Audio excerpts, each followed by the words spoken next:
પેરાલિસ છું. હું એ દિવસે ડ્યુટી પર હતો અને ડ્યુટી પર હતો તે દરમિયાન મને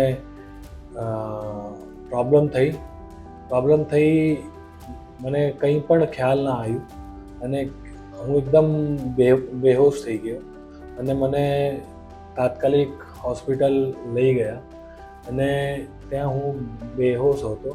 ત્યાંથી મને કેડી હોસ્પિટલ લઈને આવ્યા અને કેડી હોસ્પિટલ લાવ્યા પછી મને સારવાર મળી અને સારવાર મળી એ જ સારવાર છે કે આજે હું તેના લીધે ઊભો છું અને ખરેખર KD hospital thank you very much. 40 વર્ષની અમને ઉંમર અને જૂની એવી કોઈ મેજર બીમારી નહોતી. પોતે વર્ક પર હતા, હાઈ પ્રોફાઇલ છે અને કામમાં હતા અને અચાનક શરૂઆતમાં એમને થોડું ચક્કર જેવું લાગ્યું, માથું દુખ્યું. એમના કલીગ સ્ટાફે એમને તરત જ હોસ્પિટલ માટે લઈ જવાનો ટ્રાય કર્યો. એ વખતે એ પહોંચ્યા ગાંધીનગરની ગવર્મેન્ટ હોસ્પિટલમાં ત્યારે ઓલમોસ્ટ એક બાજુનું આખું પેરાલિસિસ અને બેહોશી ચાલુ થઈ ગઈ. તુરંત જ એમને અમારી હોસ્પિટલમાં શિફ્ટ કર્યા. રિલેટિવ્સ બધા લઈને આવ્યા ત્યારે એમની કન્ડિશન બહુ જ સિરિયસ. તુરંત અમારે એમને વેન્ટિલેટર ઉપર લેવા પડ્યા. રિપોર્ટ્સ કરાવવામાં જાણ આવી કે એની અંદર બ્રેઇનની અંદર હેમરેજ છે અને રિલેટિવ્સ જોડે મેં ડિસ્કસ કર્યું.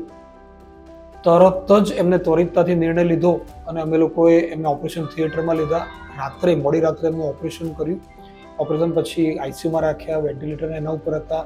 ધીમે ધીમે એમની કન્ડિશનમાં સુધારો આવતો ગયો અને પછી અમે એમને રજા પણ આપી અને અત્યારે આપ જોઈ શકો છો કે એકદમ સ્વસ્થ છે, સરસ છે. પાછું એમનું કામકાજ એમણે ચાલુ કરી દીધું છે અને અત્યારે એ એકદમ તંદુરસ્ત જીવન જીવી રહ્યા છે. ગોલ્ડન પીરિયડના ટાઈમે અમે અહીં લઈને આવ્યા હતા અને ત્યારે એમની સર્જરી કરવામાં આવી અને પછી જે સારવાર આપવામાં આવી એના પછી તેઓ 3 દિવસ જેટલા વેન્ટિલેટર પર હતા. એના પછી આઈસીયુ અને એના પછી નોર્મલ રૂમમાં લઈને આવ્યા હતા. પણ ખૂબ જ સારી સારવાર આપવામાં આવી અને ખૂબ જ ડૉક્ટરો દ્વારા પણ જે પ્રમાણે ખૂબ જ ધ્યાન આપવામાં આવી રહ્યું હતું અને ત્યારબાદ હવેથી 9 મેના દિવસે હું અહીં લઈને આવી હતી અને આજે 2 જુલાઈ છે અને મારી સાથે અમિત છે.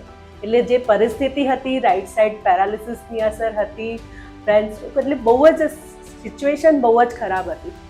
પણ જે પ્રમાણે ટ્રીટમેન્ટ હોસ્પિટલ દ્વારા આપવામાં આવી એનો હું ખૂબ ખૂબ આભાર માનું છું. કેડી હોસ્પિટલનો પણ હું આભાર માનું છું. જે સપોર્ટ મળ્યો એનું પણ હું આભાર માનું છું.